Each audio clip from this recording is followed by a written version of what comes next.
Hello and welcome to Moderate Fantasy Violence, a podcast about pop culture and the world around it. I'm Alastair. And I'm Nick.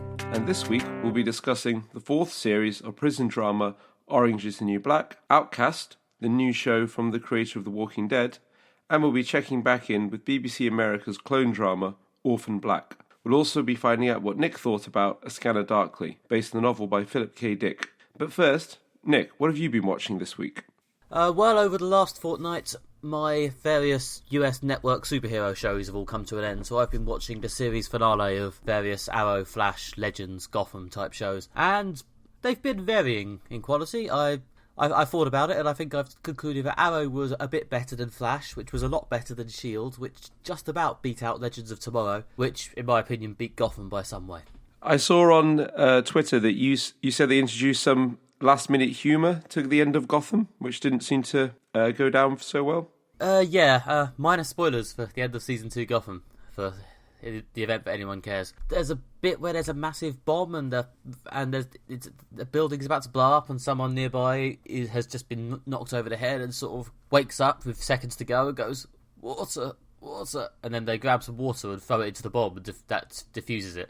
And then the person goes, I actually just wanted a cup of water. On the one hand, that's a degree of humour and unexpectedness that Gotham rarely manages. On the other hand, this was literally the big threat at the end of the entire season. So it felt kind of weird writing it off with a joke, really. So yeah, I don't know. Gotham was definitely the less good for me. The hardest part of this order I just worked out was probably which way round to put S.H.I.E.L.D. and Legends of Tomorrow, to be honest. In both cases, really, they had characters I liked, but their ongoing stories were a bit rubbish, especially Legends of Tomorrow, which is why it went slightly lower.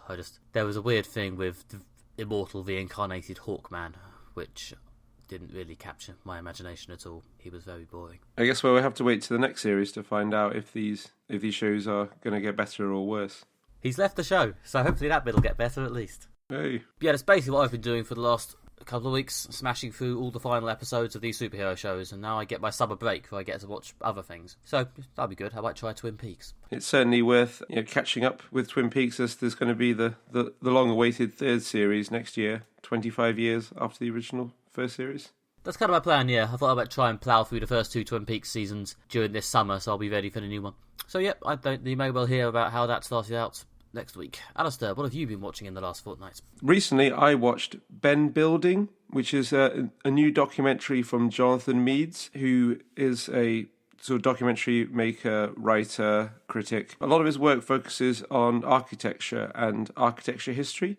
And this documentary was about the architecture under Mussolini's regime in Italy. His style is very unique. It really kind of has... His documentaries have to be sort of seen, I think, to be properly understood how he works. He's, I guess, a surrealist artist in his own right, as well as a documentary filmmaker. So his documentaries are quite surreal and quite strange. He sort of talks in like a sort of a long polemic that kind of moves through like history, art, architecture, political theory, kind of moves sort of from topic to topic in a sort of slightly strange and circuitous way. I think he's absolutely genius. I love his documentaries. They're absolutely brilliant. And this one was sort of, up there with the best. If you're interested in politics or history or art, I highly recommend checking it out. I think it's still on BBC iPlayer, at least I think until the end of June. I think you definitely won this week's recommendation section after I just listed a load of middle-of-the-road superhero shows. It's very much BBC 4 audience. So I don't know what the viewing figures were for this sort of hour and a half surrealist documentary about fascist Italy. But it was very, very interesting, and I did learn a lot. I hadn't entirely realised I hadn't closed down BBC 4 due to government cuts, to be honest.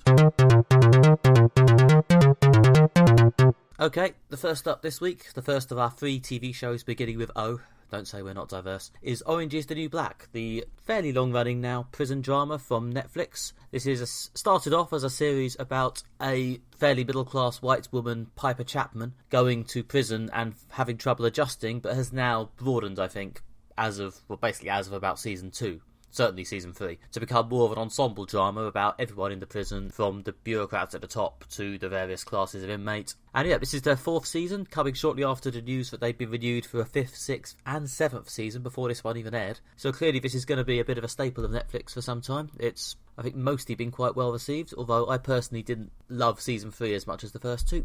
by the way, if you want a spoiler tag, we've seen the first 3 episodes of Season 4 of Orange is the New Black, so that's what we'll be discussing. We will not spoil beyond that. Please don't spoil us beyond that. Alastair, what did you think? I liked it so far. This series, I think, has a lot of potential, and it got off to a good start. What we got in the first 3 episodes was quite a lot of plot lines being laid out. We kind of get a sense of where this series is going to go, and I thought that generally I was quite positive about the various plot lines. Obviously, nothing's really matured at this point, so we'll have to wait and see. But they've stuck to the format of the show that I like the most, and what I liked about Series 3, which is they're reducing the role of Chapman. Yeah. And I kind of prefer that. I think Chapman is definitely the least, or one of the least interesting characters in the prison. And I like the fact that the role of other characters has expanded and we get less her and more of the other people. I don't think they can make the cast much bigger, can they? I mean, to be honest. Because the main plot points of Series 4, which was actually introduced in the final moments of Season 3, is that after the prison has been bought by a commercial prison provider, it's being massively expanded in terms of inmate population, but not in terms of size. So they're, I think, more or less doubling the number of inmates, or close to it. They've done a good job of making the prison look much more crowded. Just in the canteen scenes and stuff. It just they've got a lot more extras in it. It does just look busier in every shot, which I think is quite well done. Well, I think they've, obviously they know how many people they're cramming into the same set, I guess. But bits like the massive, sort of almost school assembly-like scene in the chapel at the beginning of, I think, was it episode 2? When Caputo tries to, put a brave face on the fact that they're now massively overcrowded. And because you've seen that set before, and I think you're vaguely familiar with how everyone sort of usually crabs into the chapel, yeah, it therefore looks even more obvious that it's now completely floor-to-ceiling packed.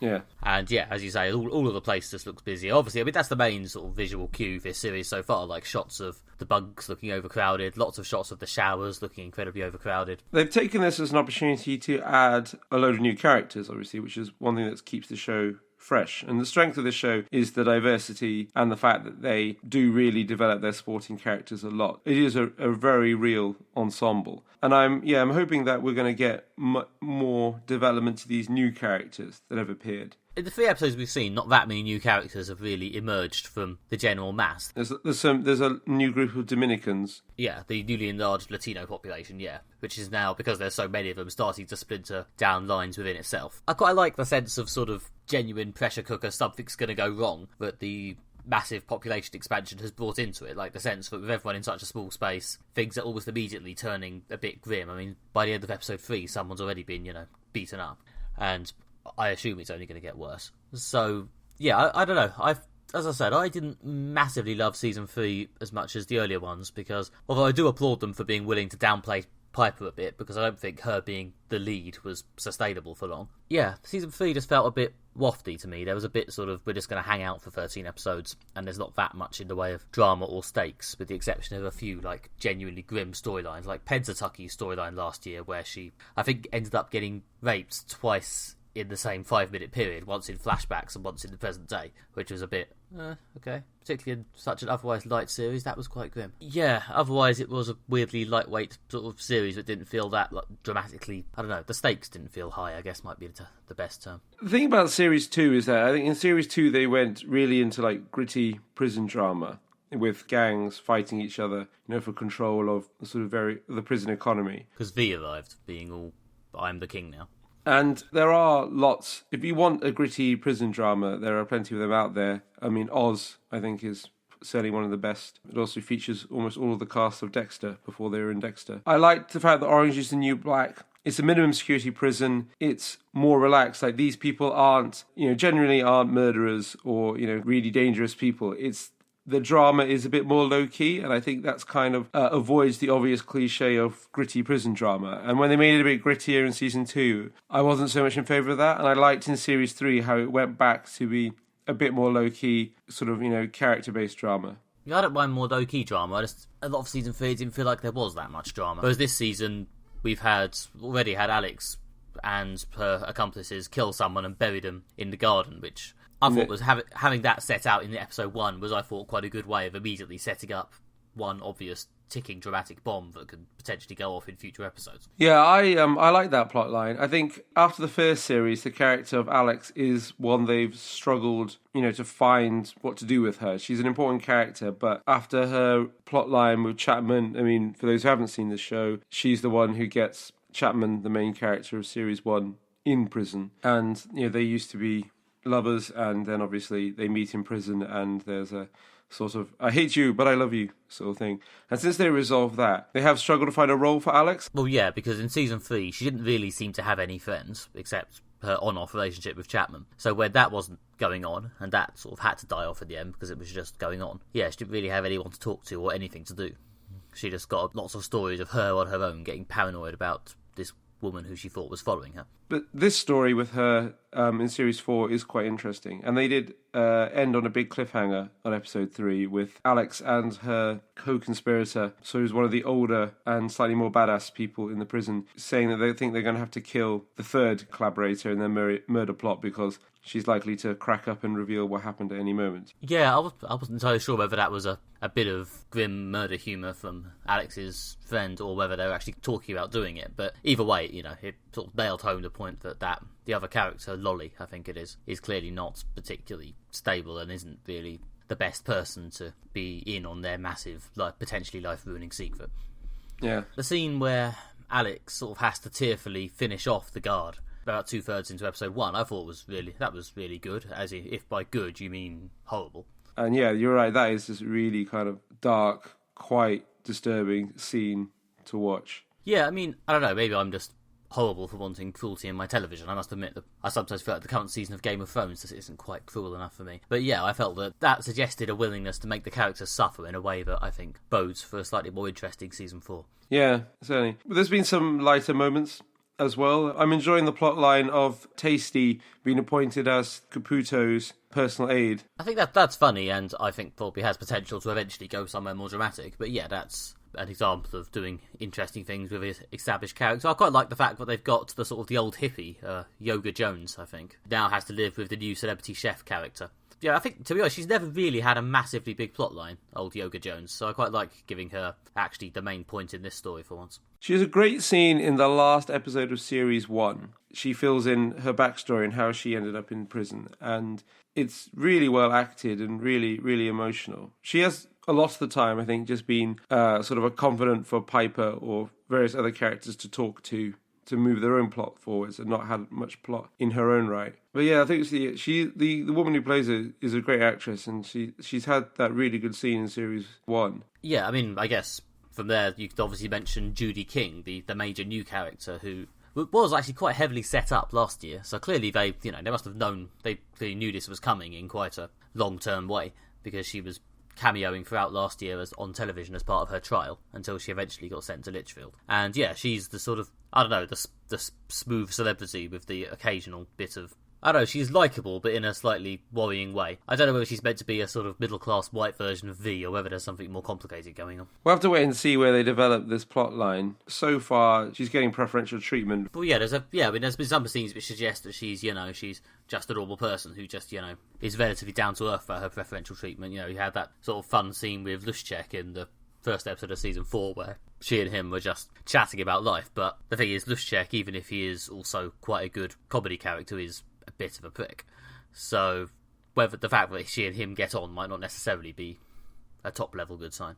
But what I like about it is sort of what you sort of hinted at just then, and what I really like about the show is how complex all the characters are.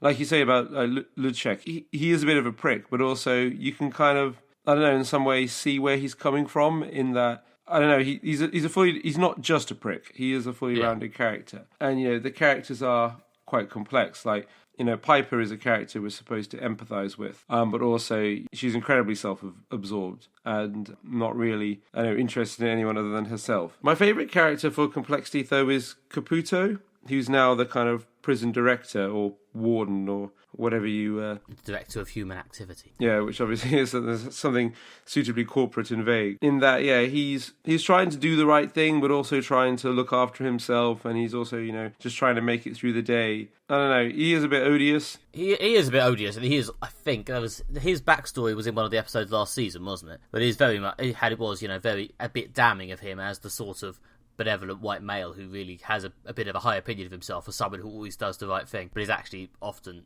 a bit of a prick in his own actual personal life. Yeah, and he's sort of doing the right thing in a sort of self-servient way. Yeah, but I think that gets a bit angry about the fact that he doesn't get what he feels is what he deserves. He's also empathetic in a way that he is trying to do the right thing, and he is trying to manage a very difficult situation, that he's trying to run a prison that's underfunded, understaffed, and he's not getting necessarily all the support that he needs, and he is trying his best. I like the fact that he's in some ways dislikable and in some ways likable. He is complex like that, and I do think it's good to have characters that we can both sort of like and dislike, that have that element of complexity to them. Like, I'm concerned that it shows too much. Want characters to basically either characters we like or characters we don't like, and that's kind of it. And you're either one or the other. And you can maybe have a plot line when a character travels from being one we like to one we don't like, or the other way around. But characters exist in this binary state. But what's great about Orange is the New Black is that they make the characters complex enough that they're all both likeable and dislikable at the same time. Well, yeah, bringing it all the way back down to Luschek. In the last series, he basically got Nikki sent to Max for smuggling drugs through the prison. Even though he was heavily complicit in that, he just basically gleefully threw her under the bus. Yeah. And, yeah, there's been no comeuppance for that particularly. There's not even been really any scenes where he's been visibly feeling bad about it. He's just still there, slobbing around, making sort of nihilistic jokes about how shit everything is and how lazy he is. Yeah, he's one of those people who tries to get, obviously do his job with the absolute minimum, possible effort. His crowning moment was possibly in season 3 finale when a chunk of the fence went down, all the inmates were running towards it to get, an hour or so of freedom, and Luschek opens the door to his workshop to, go out and have a smoke or whatever, opens the door, sees everyone running towards the hole in the fence and just goes, nope, and then closes it and just fucks off. Yeah, not my problem. Because I'm not acknowledging that. Yeah, I'm not getting involved with this. Yeah. So yeah, you're right. No, the fact that there's, these sort of lovable, hateable thing is, that was, although I did quite like the V storyline. If it had a problem, it was that compared to a lot of the other characters on Orange is the New Black, V was a bit of a supervillain. Yeah, again, she was kind of someone who, it was quite ambiguous. She is bad. She's bad for the prison, and she, doesn't sort of respect other people or really kind of take other people into consideration. They're just pawns that she moves around in her game of chess. Well, ultimately, he's got a massive cast, so you can afford to have a spectrum of, some people are nice, some people are sort of ambiguous goody baddies, and some people are just dicks. You can afford to have a couple who are like that, and the fact that the show hasn't got that many people like that probably, lets it keep going. I mean, with Chapman, like you said, the fact that she started off as quite an obvious archetype of this sort of audience surrogate. Certainly, by about season 3, the Chapman's actually a bit of a dick narrative was pretty heavily enforced, or at least Chapman is a bit of a laughable figure of fun. Yeah. But really, obviously, no one's meant to be taking her current look at me, I'm a hardcore gangster storyline that seriously. Yeah, I mean, I think that's another of the more comedy-oriented plots for Series 4. The kind of Chapman now thinks she's a big deal in terms of prison gangs. Taylor Schilling, who plays Chapman, I think does really well this sort of look at me, I'm a laughable blowhard, but sort of willing to go a bit silly with it. And I think there was some ridiculous speech towards the end of season 3 where she jumped on a picnic table and yelled about how her sort of business selling used underwear from convicts to people on the outside who like that sort of thing was some sort of massive endeavour for freedom, and it was just amazing. Sort of that sort of ridiculous comedy stuff is, to be honest, much more fun for me with Chapman than the whole I'm a relatable every woman stuff. Yeah, I think she is quite a ridiculous figure, and kind of taking her in this kind of direction where she becomes more self-deluded, more, seduced by her own infamy is quite funny. And I think she's heading for a crash. I'm not sure if they're going to make the crash funny or quite bleak. The comedy drama split in Orphan Black is, oh god. In fact, yeah. The other day we established the moderate fantasy violence drinking game. Take a drink when we say week when we mean fortnight. For this episode only, take a drink whenever we say Orphan Black when we mean Orange is the New Black. Or vice versa. Yeah, or take 2 drinks when we say Orphan is the New Black. But anyway, I forgot what I was actually saying. Comedy drama, yeah. the comedy drama split, the sort of shooting from here's a really dark bit to here's a really funny / silly bit, like going from that genuinely quite traumatic scene where Alex was stifling that bloke to death with one hand to ridiculous stuff like Chapman posing like a gangster or Red having a silly sitcom squabble with her new bunkmate over her snoring. Yeah, I think the fact that it can do that in a way that feels consistent is great. That's the sort of, I'm a big dark comedy person. That's the sort of thing I like. I like the fact that it's built up an environment and a tone where it can go from that to that to that to that without it feeling jarring or without feeling the need to soften either side down or apologise for it. They do a good job of kind of making it, it's never silly enough that you kind of start, think they're like, oh, this is just a comedy, or, I can't take this seriously. And they're very good at walking that line in terms of keeping it humorous, but also keeping it serious. There's Lorena who got married and her oh god, that ridiculous table sex scene in episode 3. Yeah, that's quite... that was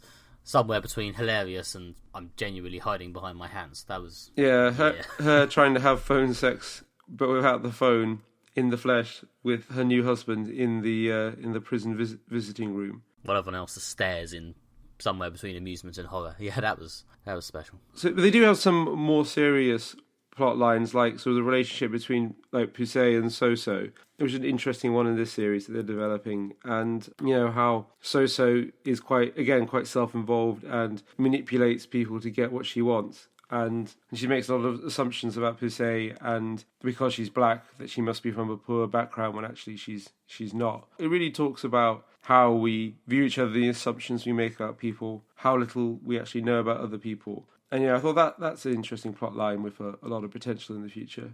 Yeah, it was quite sweet. I don't know if it's going somewhere horrendously dark or if that is just going to be a rare, successful, pleasant romance. We'll have to wait and see.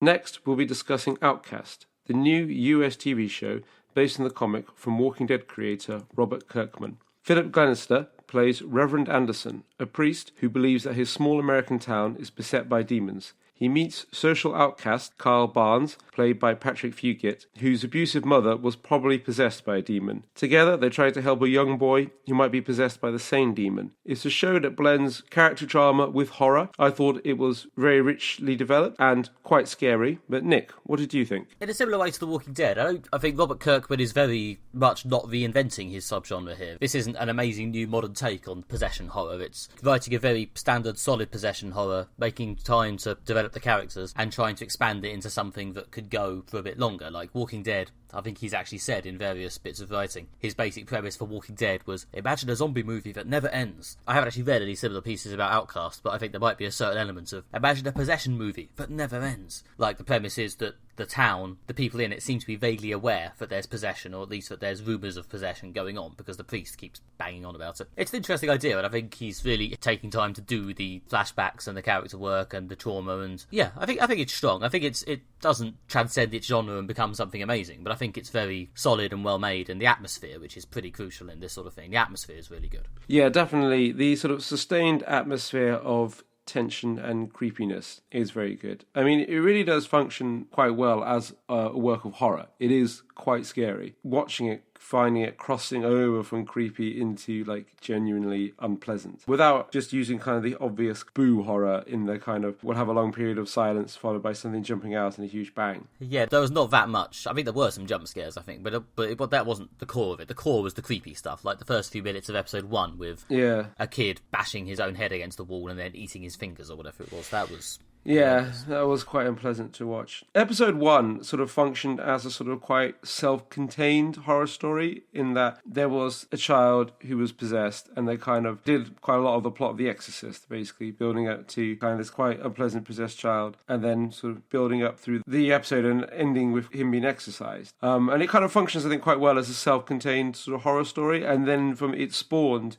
basically a kind of a longer running series. And episode 2 was less scary, but it kind of built the tension up a bit more, and I think it's going to kind of lead to a first series that's going to sort of build the tension over a longer period till we get like sort of like much bigger scares later on. Yeah, I was very curious at episode 2 because I was whether they were going to have like a possessed thing or person of the week. Like every time Kyle and the priest would have to go round and exorcise a new thing, or whether they would do what they seem to be doing, which is work it as a sort of slower character drama and really, make us anticipate the next big possession. I think if they did Monster of the Week, it would just end up being a bit like Buffy, in that each week they would just fight a demon and that would be it. Yeah. But kind of in the first one, they tell a sort of self-contained demonic possession story in the first episode, and then they're building slower. Like in the second episode, some of the police discover a lot of mutilated animal corpses in the woods. We don't know if this is the same demon, another demon, if it's, if it's human, but like there's kind of a sense of like something weird's going on and it's kind of building towards something. So I'm interested to see what happens when they get to what they're building towards. There's a part of me who felt if I'd been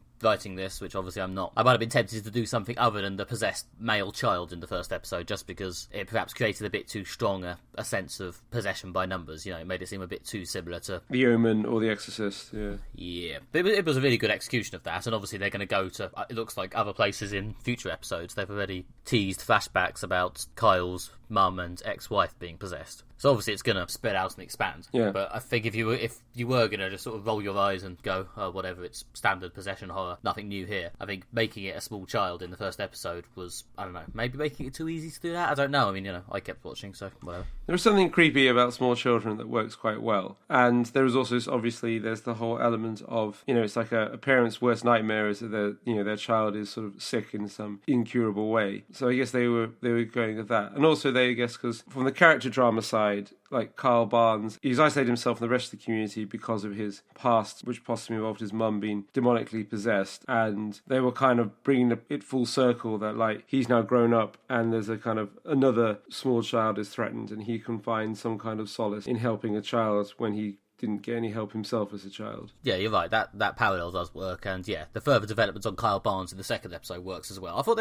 they've sort of vaguely pulled off just about the balance of Kyle Barnes. He's a bit of a pariah and he's a bit of an outcast, I guess, because he's got these things in his past, and also because he's capable of being a bit of a, I don't know, is creepy the right word? A slightly uncomfortable individual. He occasionally does ridiculous, silly, or I guess sometimes outright creepy things. I mean, there was that bit at the end of episode 1 where he just calls his ex-wife on the phone and then just sort of sits there silently for a bit and then hangs up. Yeah.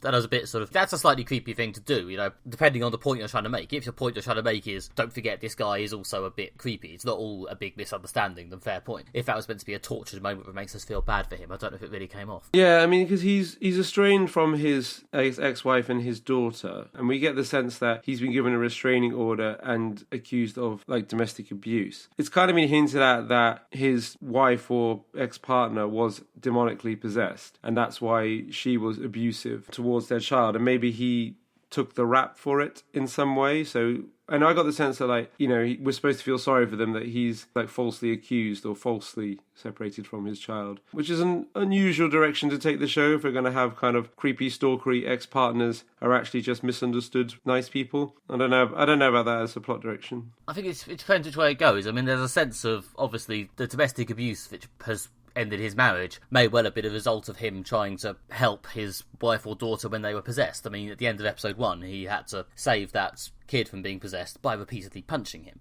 He has magic blood, which is a bit odd. So that, like, his blood seems to hurt people who are demonically possessed and helps to drive demons out. Yeah, I mean, I was like, if you're disturbed by violence towards children, then don't watch this, for the love of God. Yeah. It does feature several quite disturbing scenes of A, flashbacks to Carl Barnes being abused by his possessed mother, and B, Carl Barnes himself curing a possessed boy by just holding him down and hitting him. Yeah, they do seem to be using demonic possession as a sort of a cipher to talk about domestic abuse. A lot of the flashbacks show how abusive his mother was towards him, and they do a really good job, I think, of showing the legacy that abuse can have on someone. Like Carl Barnes, his life has pretty much collapsed. He doesn't have much intent. He doesn't work. He's clearly still traumatized. He still suffers intense, very sort of visceral flashbacks to abuse that are triggered by everyday household objects. He's clearly still suffering trauma. Yeah, it is a really good portrait of someone living with a history of domestic abuse. And they show that, like, for example, once the abuse itself ends, that doesn't mean everything is all right now. He's still living with the scars of it and the legacy, even though the abuse has ended. And he's got a complex, difficult relationship with his mother. He wants to kind of care for her, and he also accepts on some level that it wasn't her fault for what she did. It was demons, in inverted commas. She's not entirely necessarily responsible, but also on some level you can tell he sort of hates her and blames her for how he was treated. It's a very complex and quite nuanced portrait of abuse, which is one of the most interesting things about the show. A lot of how successful it ultimately is may depend on where it goes. I mean, to what extent they write the abuse off as the portrait of evil demons. And I think, at this point, the evil demons are not going to be revealed to be a metaphor or a hallucination. There are definitely explicit evil demons on this show. Yeah. So I'm interested to see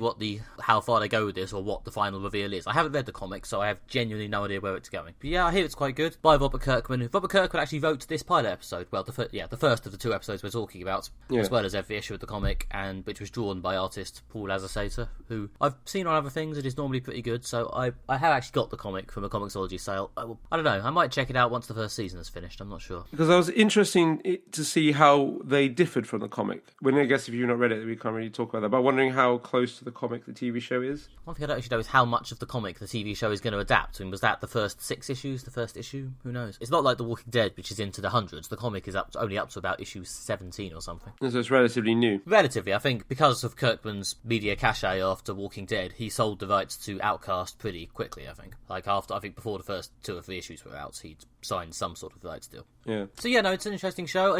I must admit, compared to Preacher, the other recent mature reader comics adaptation to go to TV, I must admit, I think this is, although it's less splashy and less trying desperately hard to entertain me, I think this is probably more successful. And I say this as someone who has a real nostalgic love for Preacher. I think so, yeah. It does a really good job of sustaining the tension, the creepiness. Even like the opening credits do like a really good job of, just getting the creepiness across. They really remind me of like the opening credits of The Returned, the French TV show, not the horror American remake. That just showing like everyday normal things, but just like putting this air of creepiness under it. And so like through the opening credits, and like so it begins just creepily and kind of goes from there. So they really are good at sustaining this atmosphere of tension. And they do have this complex sort of metaphor that they're dealing with beneath the surface. The one thing I'd have liked more about the show would have been a bit more ambiguity. Like in the first episode, early on, you're not sure if Carl Barnes' mother was possessed or just wrestling with metaphorical rather than literal demons. And you're not sure if Philip Glenister's Reverend Anderson, if it's all in his head. Again, the possessed child, is there something else wrong with him other than demonic possession or some other explanation? And I liked in the first episode that kind of these people who are kind of, again, trying desperately and quite violently to exorcise this child. There's an element of, what if it's all a misunderstanding, or these people are kind of delusional, and I was hoping for that sustained ambiguity. And quite early on they kind of draw a line under it, which is like, no, there are literal demons, there is good, there is evil, they're from good fighting evil. I think the ambiguity, as we said, comes more from how the characters react to it. I think for your 10 episode weekly TV show, I think insisting on that ambiguity would have got quite old by about episode 3. Yeah, but I'd like them to sustain it till about episode 3, rather than rather than resolve that tension halfway through episode 1. But I don't know. I think I don't know. The pressure on pilot episodes to have some sort of ending and establish some sort of firm direction means that probably I think the end of episode 1 was probably as long as they were going to string that out. But I see your point. And I did like the fact, just to contradict myself, but I did like the fact that there was this entirely sort of self-contained story in episode 1 that has spawned a wider story. I mean, there's no straight way to make a good TV show. You can create a sustained atmosphere of ambiguity, or you can tell confined nuggets of story, and both have their pros and cons. I don't know. I in some ways, I think what they did with the first episode was good. I liked the self-contained story, but I guess it's not perfect because they did have to sacrifice the quite interesting ambiguity of the TV show. Yeah, also it has to be said, this is not a show with a huge amount of complex female parts. There are a few women, and they do bring them forward a bit more in episode 2, when Kyle's sister and ex-wife sort of talk for a bit, which means it might almost pass the Bechdel test. I'm not sure. I think that episode does, but they do mostly talk about Kyle. They have to talk of something other than a man, don't they? That's the test. Yeah, they have to be named characters that talk to each other about something other than a man. The fact that I can't remember their names beyond Kyle's ex-wife and Kyle's sister, and that I think they mostly talk about Kyle, might be a bit of a problem there. Yeah, and the first episode definitely doesn't pass the test. Yeah, I mean, obviously the Bechdel test isn't a hard litmus for whether something's good or sexist. It's just a point that there aren't these. This is mostly a series about about Kyle and the Philip Glenister priest fighting evil, and everyone else is just kind of revolving around it, including all the female characters. But I do like the fact the characters are well developed, and again, they have, again, as I was saying about Orange is the New Black, they have nuance to them. And I like the fact that it's quite a small cast of characters.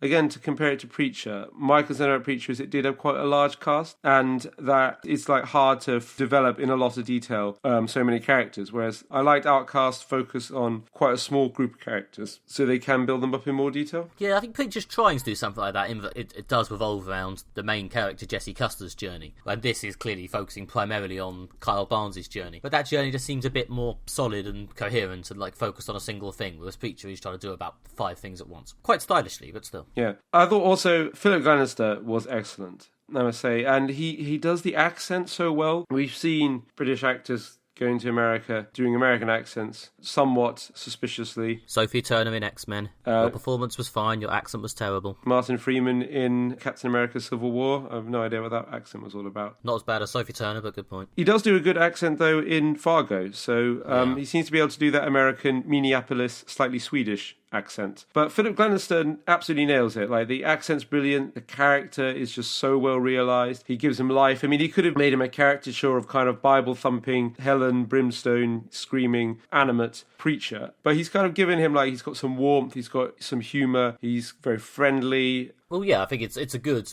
subversion on expectations, maybe, or at least it's a pleasant change from the norm to see a priest played as both someone who isn't really struggling with his faith and is a decent chap. Because, normally it's one or the other. They're either struggling with their faith and a decent chap, or they're confident in their faith and a prick. Yeah, and it is unusual, to see like a priest confident in his faith, in which Philip Glenister is he's rock solid, and he's definitely there's good, there's evil, and we'll fight evil with the Bible in one hand and holy water in the other hand, and but also it shows how plugged into the community he is, and how integral to kind of these small American towns kind of their church is, which also I think Preacher did well, a quite sort of nuanced portrayal of a small American town. Yeah, I think Jesse Custer in Preacher, I think, is a bit of a, I don't know, his weird sort of I'm a miserable, lonely preacher struggling with my faith, I think sometimes threatens to become a bit generic, but yeah, I don't know, I really like Philip Glenister here. I thought his Reverend Anderson was, a surprisingly good, positive portrayal of angry, zealous preachers fighting demons with crosses. I've always thought that Philip Glenister has been casting around for a role to inhabit, because obviously he played Gene Hunt in Life on Mars, who is just this incredibly iconic character, really captured the imagination of the whole nation. He played him obviously for 5 series, 2 series of Life on Mars and 3 of Ashes to Ashes, their sort of follow-up show, which was probably about 1 or 2 too many, to be honest. But I always felt that after you come from obscurity to play one incredibly iconic character, it is really difficult for people to have a second act to their career. But by going to America and doing something so different, something that's subtler, it shows that he can do those big aggressive performances, which he does as Gene Hunt, but it involves a degree of subtlety, of being sort of softly spoken at times and being nuanced. And it really does show his range as an actor. And it really does show there's more to him than just being Gene Hunt. And I really hope that, this is successful and he's able to, carve out a niche in this new character. The US channel who make it have already commissioned a second season, so he's got at least a while to He'll be around for a while. This character. Yeah. I'm based on the first 2 episodes. I genuinely hope it does well. It seems like a really interesting new show. And as I say, it is very straight horror, but if you want some straight possession horror, this does have a lot of potential, I think. So do you anticipate continuing with this then after our first 2 Watch for the Podcast episodes? I would like to see where it goes, because it did get under my skin, which I kind of like. I'm a strange person in many ways, but one of them is that I'm not massively into horror. I know we know a lot of people who really dig horror and they love it and they love getting scared, which is, I find the process of horror quite upsetting, and I don't like the way they can dig under your skin and really get to you. But then when I'm watching, I'm like, oh, I'm not enjoying this. But then later, it's kind of quite cathartic. I'm very much I'm quite glad I did that. I'm quite glad I shook up my sensibilities, that I pushed myself into an uncomfortable situation. Yeah. And when I was watching it, I was really it can be, especially when they're exercising the child, it can be really creepy and really quite disturbing. And there were some moments where oh, I'm really not enjoying this. This is definitely, it's getting under my skin. And then I'm kind of yeah, that was good. I'm glad it was able to upset me like that.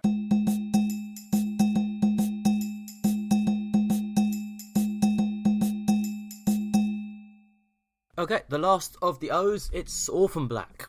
Yes, that's Orphan Black. The BBC America clone drama starring Tatiana Maslany as basically everyone. Recently announced that this is the penultimate series. They've definitely got one more season, but it will be the last. So, with that in mind, we've watched the whole of season 4 to see how they set up for the end. Alastair, what did you think of it? Good, but lacking a coherent overall direction is my notes. I'm still enjoying watching it, certainly.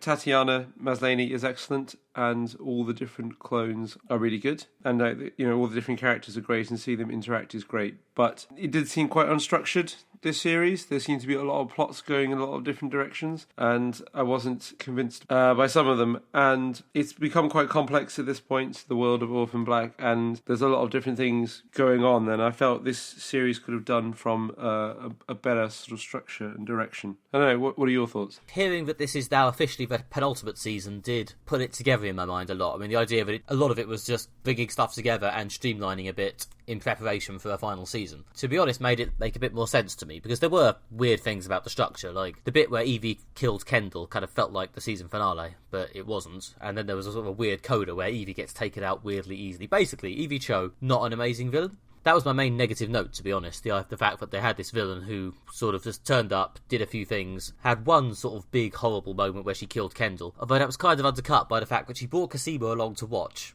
and then just sort of let her wander off. Which, in a show that is usually quite well written and doesn't write characters too massively out of character because plot. This bit sort of, we want Cosima to see Kendall die.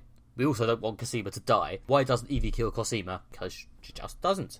It's a bit sort of, I have brought you along to watch you suffer, and I shall let you live, because I need you to defeat my plans later. That plot line was just part of, I think, of the malaise of different things going in different directions. Like, I wasn't really sure so much about, Neolution are back as the villains after, I guess, kind of, because in the last series 3, there was the army, seemed to be the villains. So this series is back to being Neolution, which are kind of sort of a cult sort of thing of scientists who are obsessed with human-directed evolution through technology. But yeah, they want to put maggots in people's cheeks instead of clone people, is why these guys are different and villainous. Yeah, so I guess we're automatically on Team Clone, but really they're all villains, to be honest. They're just different flavours of villain. Yeah, it's just in kind of the internal structure of Neolution, and the conspiracy has got to the point of being quite confusing. So, and I wasn't really sure in what direction it was going by the end. Certainly I felt like it could have done with much more discipline, tighter, more focused story. Would have been good. And there's various things like Cosima is slowly dying. She's been slowly dying since series 1. I really felt that they should have resolved this plot and moved on by now. It's kind of every step. They always are kind of like take a step forward, then something goes wrong. Basically, then they're like, oh, it's useless and there's nothing we can do to help Cosima. And then they kind of magic something out of nowhere, and then the process kind of continues. I mean, like in this series, they create new stem cells by mixing eggs from the female clones and sperm from the male clones, which made me, when they said that, I was a bit like, okay, why has no one thought of that before? Probably quite obvious. But I don't know, I just felt that they should have resolved that plot line before. They should have moved on to a new, more concrete plot lines. Yeah, Cosima has been dying for, as you say, about 4 years now, or at least about 3 years. They haven't put limits to the number of clones. It means they can introduce new characters, so they're not making the most of the fact they can bring in new versions of the main character and take the plot in different directions. And they kind of have been going around the same few over and over. I mean, they don't introduce new ones that often. And I suppose this series had MK, and they made more out of Crystal as well, which was good. To be honest, considering the fact that they need to service the existing characters and not kill Tatiana Maslany through overwork, I think they probably introduced about as many new clones as they really could. Yeah, with a show that has a lot of potential, I felt that they are kind of just repeating some old plot and kind of not really pushing the envelope as much as I think they could be. I don't know, as I say, with the announcement that they're finishing next year, I suspect what's actually happened is we're basically in the middle of an extended 2-year arc they've planned to finish off the show. Yeah, it did feel like they were arranging their pieces on stage for their sort of final confrontation, which means if there's a good Series 5 to end it on, then it'll go down as a solid 5-season bow out on a high show. Yeah, I think the final episode in particular did feel a bit trailer for season 5, because the main antagonist is Evie Cho. Evie Cho was dealt with in a sort of reasonably satisfying way at the end of episode 9, the penultimate one, and then episode 10, everyone sort of converged on this island for what I guess will be the final showdown. So my concern is that this show is slowly becoming lost, which is not necessarily a good thing. So them going to an island must have just killed you. They have a magical island now that's led by some kind of eternal, age-old, messianic figure. You know, I'm concerned that the last series is just going to be kind of what I really didn't like of the last series of Lost, which is they're way too obsessed with their own mythos, and especially this kind of messianic, godlike figure that they've created. There's going to be too much about him, and, you know, kind of not enough about the actual characters or situation. Plus a magical island. I'm assuming the bit at the end where the mysterious originator of Neolution, Mr. Westmoreland, he is about to appear, it seems. I'm assuming he's not meant to be the scruffy man in glasses and a beard who we've already seen. I'm assuming the idea is he's going to be someone new. Oh, I thought he was. I got the impression the scruffy man in beard and glasses was Westmoreland, the big villain, or possibly, you know, antagonist behind the whole Neolution thing. That's kind of what I thought, but then I thought it was weird that they cliffhangered out on the idea of seeing him, because, well, if he's who they're implying, we've already seen him repeatedly. Yeah, I don't know. I quite liked Rachel reascending as the main villain, even though it was predictable as hell. It's still, you know, having an evil clone as the main villain for the final season is probably a good idea. Yeah, Rachel is a good villain. I liked her plotline in this show, and I think making her the principal villain is definitely a good move. Yeah, I'm hoping she won't be too subservient to Mr. Westmoreland next year, and she'll, you know, still get to be one of the main villainous forces. Yeah, introducing a messianic godlike figure to be the core of your mythos in the last series doesn't usually work well. It's the last season. I guess they've got to go, right, here's the centre of it, let's deal with that. Basically, yeah, useless critical points, yeah. How good this is kind of depends on whether the next season is any good. But... Well, I mean, that's the criticism in itself, which is this series did feel very much like I say, manoeuvring pieces into position rather than executing a coherent dramatic plot, which I suppose is the kind of the main takeaway point from this section of the podcast. Yeah. I as ever, Alison remains my favourite clone. I quite enjoyed MK from her few bits, but they haven't really given her that much to do. I'm a bit concerned that Alison and Donnie leaving their sort of suburban backdrop means that the days of them having fun suburb comedy stories are probably behind us now. Alison is definitely the best clone. I mean, just because of her combination of like determination to keep everything as normal as possible and her kind of insane enthusiasm for kind of chaos and madness and destruction. Yeah, although her weird sudden need for religion in the final few episodes did seem a bit weird. Yeah. However, I love Alison, but that was strange. Yeah, I don't know. I guess it's a new direction to take the character in. But yeah, also, I don't know, hilarious sex scenes scattered throughout with her and her sort of slightly ridiculous husband, Donnie. There's a phone sex bit, I think, in episode 4, which was amazing. That was up there with the table sex in Orange is the New Black for you know, uncomfortable TV sex. Yeah. Although to give Orange is the New Black their credit, the table scene was worse. Yeah, and also there's a prison plot line for series 4 of Orphan Black when Donnie gets sent to prison. That was genuinely tense, actually, and had some real moments of, I felt, oh God, I don't feel, you know, when he was threatened in prison, I did feel, that was real tension and really good. And then he gets out and they have, again, a ridiculous sex scene in which, I don't know, he's shouting about how he's the king of this cell block or whatever, which was hilarious. Donnie is a great bit of character rehabilitation, considering in season 1 he was her creepy, maybe monitor husband, and now he's one of the best characters in it, so fair enough, good work. They've decided he's an idiot, and that's hilarious. Like, for example, as the way they resolved the fact that he's the creepy monitor from series 1 is that he's so stupid he doesn't even know, what he's doing and what he's involved with. He's just an idiot. As series 4 goes on, he continues to be an idiot. But he's an idiot in a really, there was that weird episode where both Donnie and Crystal are sort of competing for who is the most idiotically terrible at espionage. Yeah, that was a good episode. Yeah.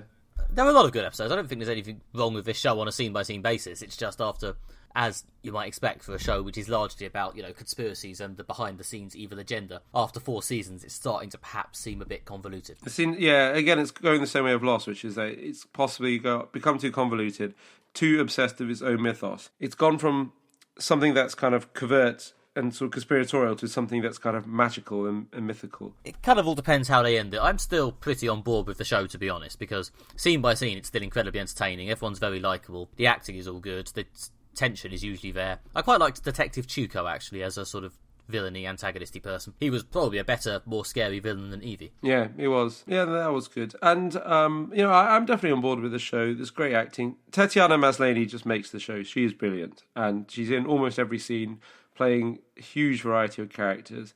And like I say, she gives them all nuance, she gives them all individuality. They're brought to life to such a degree that, like, when one clone is pretending to be another clone, you can see, like, the layers, like, how that clone is being themselves and also how they view the other clone they're pretending to be. So, and that's all performance. It's just... Well, there's writing, I suppose, is very good. But the way that Tatiana handles it, she is just, like, phenomenal and does make this show work. And she does, like, Ukrainian accent for Helena. She does, like, a Finnish accent for MK. Beth is, kind of, reserved and formal.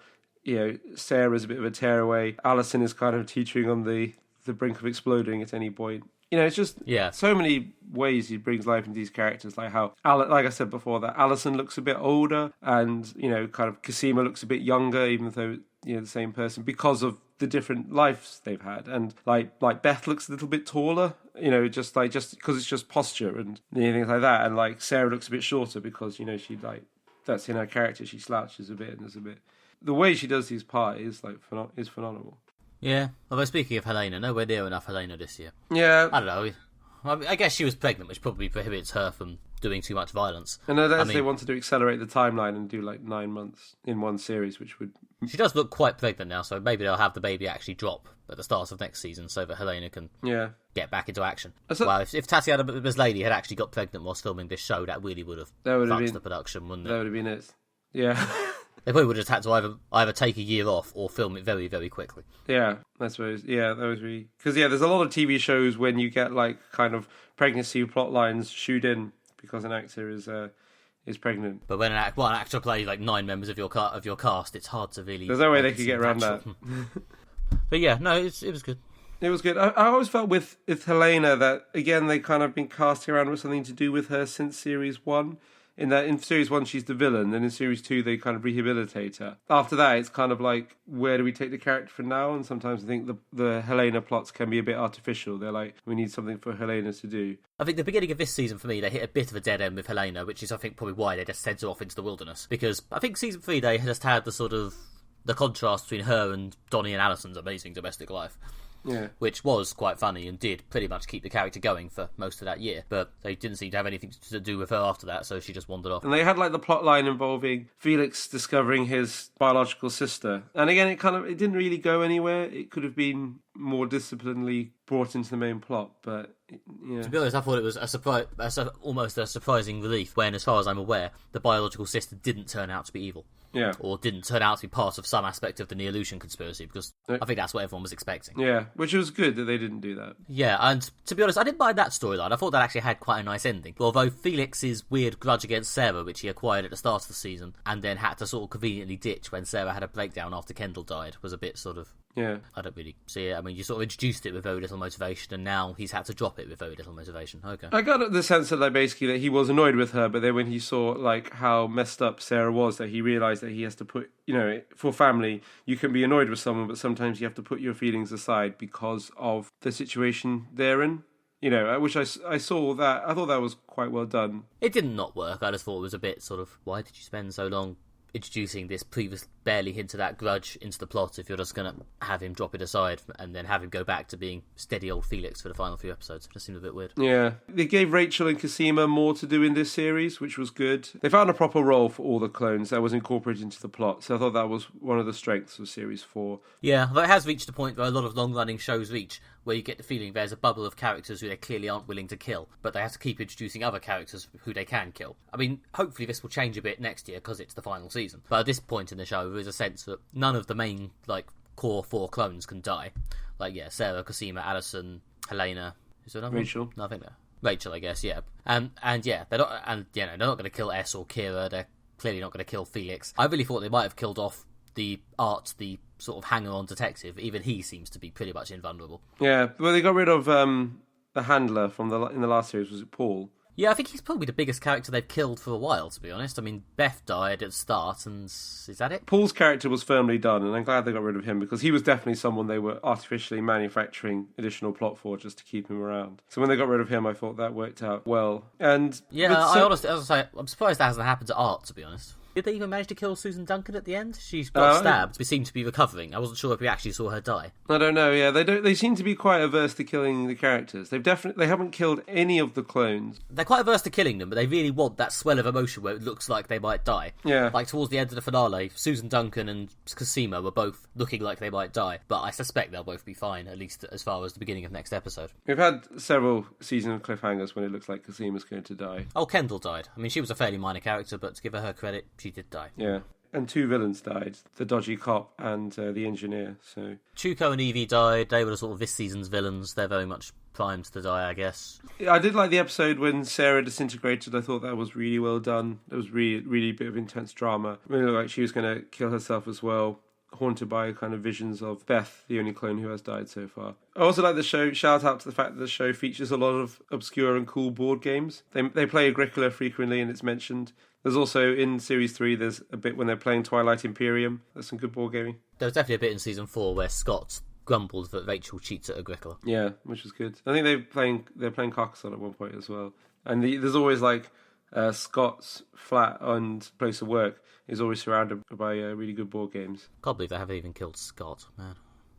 Anyway. If Scott dies, then Cosima's got no one to talk to. Cosima now lives in a shed. I'm sure they could kill Scott now. Cosima's got Delphine back to talk to, as they sort of alluded to in one of the episodes. Even though Scott has been nothing but loyal, he's always been a sort of secondary replacement for Delphine. She's back now. He can die. Scott doesn't really have any personality or plot, which is kind of annoying that he does just exist so Cosima has someone to talk to about the science. Yeah, and even, like I say, they seem to be extremely averse to killing characters. Like Delphine was, again, possibly the highest profile character that they'd killed, and then they brought her back from the dead. Delphine, I don't know. She and Cosima is the closest this show has managed to a big ongoing romantic subplot. No one else seems to get an ongoing love interest. I'm not sure whether they've taken the decision to remove Cal, Kira's dad, from the show because they don't want to explore that, or if they just can't get him back because he's busy being Davio on Game of Thrones. But yeah, either way, he seems to have buggered off.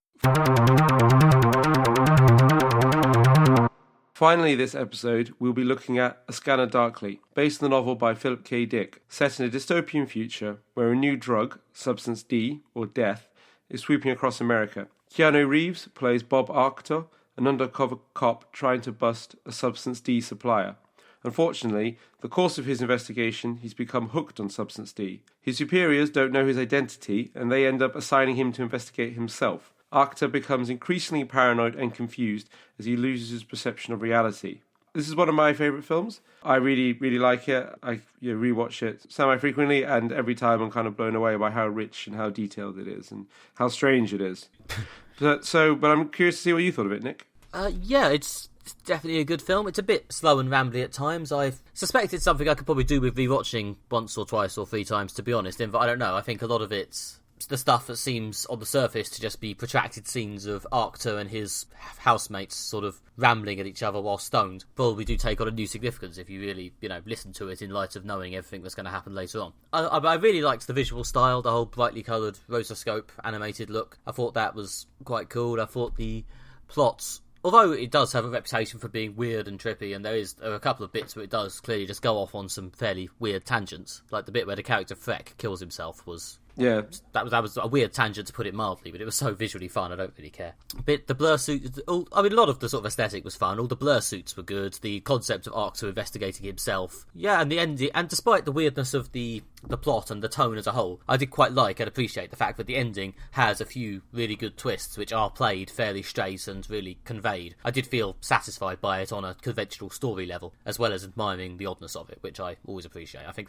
it's good to be able to wed the world of being weird and the world of actually telling a coherent story. Yeah, I'm glad you were able to follow the story because it is a very complex story and it does kind of go in quite a lot of different directions and there were quite a lot of layers, especially to the ending. So it took me 4 or 5 watches to really get my head around it, and so I'm glad you were able to come in and appreciate it. I will admit to having, after I watched it, and I sort of read around it a bit to check that I'd understood the ending, and there was a couple of bits where I hadn't entirely realised that white dude is the same as that white dude, which therefore connects that bit to that bit. Yeah, I don't know. The rotoscoping, although, as I say, it looks amazing, and I think the brightly coloured style definitely suits the sort of weird stoned vibe they've got going on. Yeah, it did occasionally make some of the people, like particularly some of the not obviously recognisable movie stars, look a bit similar to each other. Yeah, there is an element. I think maybe that's part of the way it's done in order to, I guess, like to kind of take you in the mind of these like serious drug users. You're right, the animation is definitely beautiful, and the way they've kind of drawn over the actors in this way is like, I think is really well done, and it kind of is, I think it is used in that way to like say like to take you inside the mind of a character who is kind of a heavy drugs user, and because of their heavy drugs use, their perception of reality is starting to break down. Obviously, yeah, the bits that are hard to understand, you can an extent write that off as the fact that the characters are on drugs, the story's a bit odd, they might occasionally act irrationally. I mean, presumably the reason he's so paranoid about people finding out, his employers finding out which one he is what? Because he doesn't want them to know that he's been taking the substance D. I guess there's that element to it as well. I mean, there's also the fact that he can't separate himself as, you know, a sort of a substance abuser and a member of this gang from himself as a policeman. So he's worried that he doesn't want to be arrested because he's lost the ability to realise that he is an undercover cop, and he's concerned that he is a criminal, and also he's becoming paranoid the more drugs he takes. It is a really good portrayal of serious and sort of heavy drug use does to a person, like how paranoid actor and the other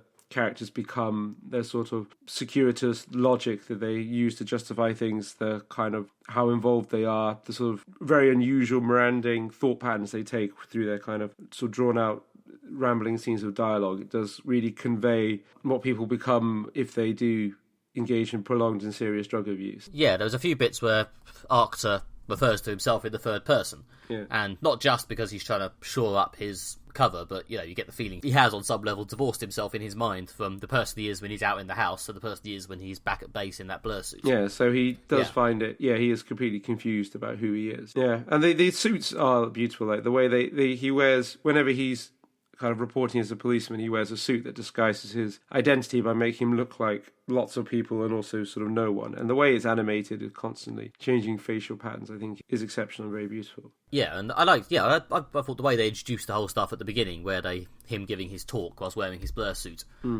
Yeah, as a way to throw you right into this fantasy world without power dumping exposition on you. Yeah, I thought that was great. Yeah, and there's also, it's a lot about the war on drugs, in the sense that, you know, this just shows a future when the war on drugs has got even worse than the situation it's in now. But this film is very much about how, you know, the war on drugs has criminalised a lot of people, it spends a lot of money, it's invaded a lot of people's privacy, but, you know, America's drug problem is getting worse, not better. So it is a criticism of America's war on drugs, because to show that kind of, in essence, the entire system is invested in prolonging the war on drugs because everyone's making money out of it. Yeah. So that is a kind of one of the sort of criticisms the film's trying to make. But also there is that element of, again, like sustained and substantial drug use does lead to paranoia, and as again, the characters are quite paranoid. Yeah, I enjoyed the way the acting all came through the animation and stuff. Keanu Reeves, there was a period where it was definitely cool to slag him off. He always seems a bit withdrawn from his roommates. Is he meant to be that way, or are they all meant to be great friends? Because I never really got the feeling that Arctor was like one of the gang. He always seemed a bit standoffish. Yeah, I don't know about that. I think maybe it's the fact that he's kind of, as his perception of reality is breaking down, so are his relationships with other people and stuff. And also I guess the fact that his character is very much more like contained and quiet, to contrast him to Robert Downey Jr.'s character of Barris, who is kind of like loud and kind of really over the top and really animated. I thought Robert Downey Jr. was amazing in this film. He really does both kind of funny and kind of like creepy and good dramatic acting. You can see, you know, why they chose him to play Tony Stark, because he can really do the funny and the serious in this film. Yeah, I liked the bits where you see him talking to the blur suit guys and revealing like what presumably is his real agenda, and then next scene he's just back to being his normal chatty self with the roommates as if nothing has happened. Yeah. Just because it doesn't. A lot of stuff, you know, when it does a big reveal, after that there's always something slightly mannered about the way the character plays it after that. It's like, I know my big secrets, now I can start acting like I obviously have a secret. Yeah. But it's just the same. He's clearly just either so messed up in the head or so good at faking it that he can just go back to acting naturally. Yeah, I think, and also he delivers these kind of long comic monologues like really well, like nails it perfectly. I think this was one of the first films that Downey Jr. did after he returned from his own drugs rehab experience, so it was kind of one of the first steps on his road to kind of recovering his career, which obviously has completely taken off after playing Tony Stark. Yeah, I remember seeing him in Ally McBeal when I was in school and being annoyed that his character just vanished because I think he went back into rehab. Yeah, and obviously he had like quite successful film careers in, was it Benny and June, and quite a lot of other films, and then so he disappeared, and then he's come back, and obviously he's great. Yeah, and he's really good in this film. It really shows his range and an actor and how good he is. Woody Harrelson also is in it, and he's really good. He does again deliver some brilliant comic monologues. Possibly my favourite line in the whole thing is when he goes, "What if they come in through the back door or the bathroom window like the infamous Beatles song?" He nails his lines. He's brilliant, yeah.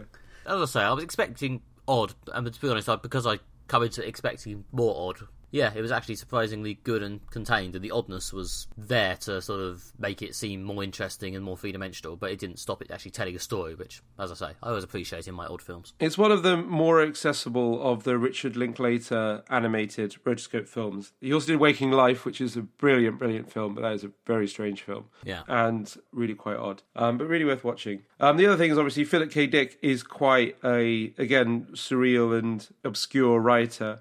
He's written a lot of great novels and short stories, some of them in turn into amazing films like Blade Runner, Minority Report, Total Recall, all based on Philip K. Dick material. He's an amazing writer, but this is an interesting book. It's his most autobiographical book. It's one about his own, I think, or his own friend's experience of drug culture and the war on drugs. And it, there's the end credits has a list of his friends in it and various unfortunate things that have befallen his friends. And they've really done a good job of bringing to life this slightly sort of strange and, world, and this sort of slightly sort of strange story, and the kind of, the particulars of it are well done.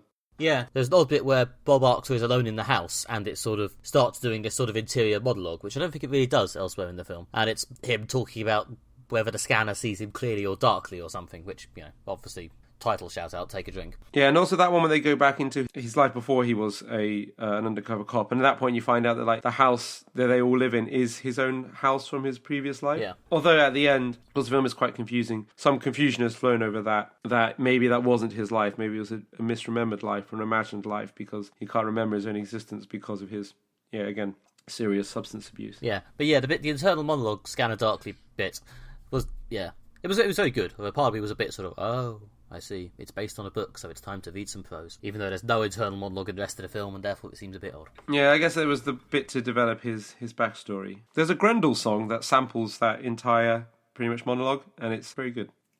Hello? Yep, that was my point. I'm glad you enjoyed it. It is like quite an unusual film. It is quite an intense film, but I think it is beautiful and dark in a kind of quite tragic way. And I'm really glad you liked it.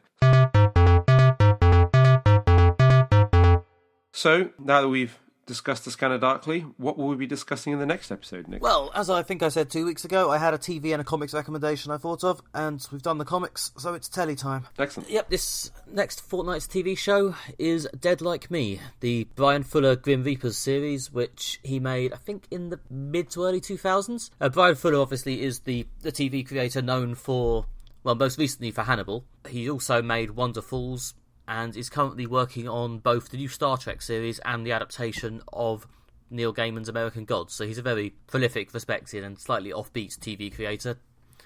Dead Like Me is, along with Wonderfalls, one of the shows he made when he was starting to get his stuff together. That and, what's the other one? Pies, Resurrection. Gormless people. Anyway, yeah, Brian Fuller is a bit of a known sort of TV auteur. He makes a lot of odd shows, and this is one of his sort of quirky comedy drama shows. I'm a big fan of his stuff. The Pie show I was thinking of is, of course, Pushing Daisies, and he also has a lot of, much in a similar sort of Aaron Sorkin way, he has some sort of recurring cast members who he occasionally reuses. So, as I know you have seen all of Hannibal, you might recognise the occasional person popping up. I don't know. Okay. Well, I did really like Hannibal. It was an amazing show, really, really good. So I'm looking forward to see more work by one of the show's creators. Yep, sure. First episode is, I think, an actual feature-length hour-and-a-half special, so we'll watch the first 2 or 3 maybe, and we'll see how it goes. Great. I look forward to it. That's all we have time for this episode. If you've enjoyed this episode of Moderate Fantasy Violence, then please tell your friends about the show, or leave an iTunes review. It all helps spread the word of Moderate Fantasy Violence. You can also follow this show on Twitter at MFV Podcast. And we also have a website at moderatefantasyviolence.com where we post both our episodes, occasional deleted cuts from the episodes, although those are getting a bit less common as we're getting, better at podcasting, and essays by us and so on. And I think we're also on Facebook if you search for Moderate Fantasy Violence, and we have an occasionally updated Tumblr at moderatefantasyviolence.tumblr.com. Okay, and that is it. I've been Nick Bryan. You can follow me on Twitter as @NickMB, or go to nickbryan.com for more writing from me and news of my self-published crime books. I've been Alastair Ball. You can follow me on Twitter at AlastairJRBall. You can find my writing about science fiction at nimberspace.co.uk, and you can find my writing about politics at redtrainblog.blogspot.com. Our next episode will be out in a fortnight, and we'll be talking about Independence Day Resurgence. We'll be checking back in with Game of Thrones and how the rest of the series has been. We'll be also looking at In the Wires, the new podcast from Welcome to Night Vale creator Jeffrey Kramer, and we'll be discussing Dead Like Me, which Nick recommended. Anyway, that's all we've got time for. Thanks for listening. Goodbye. Bye.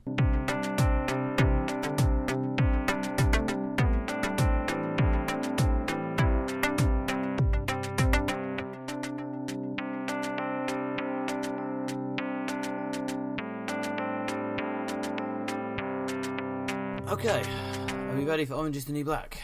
That sounds good. So, do you want to kick us off from the top? Okay, as ever, I haven't actually scripted an intro, so let's see how this goes. I advise not using the big cough as an intro. Thanks.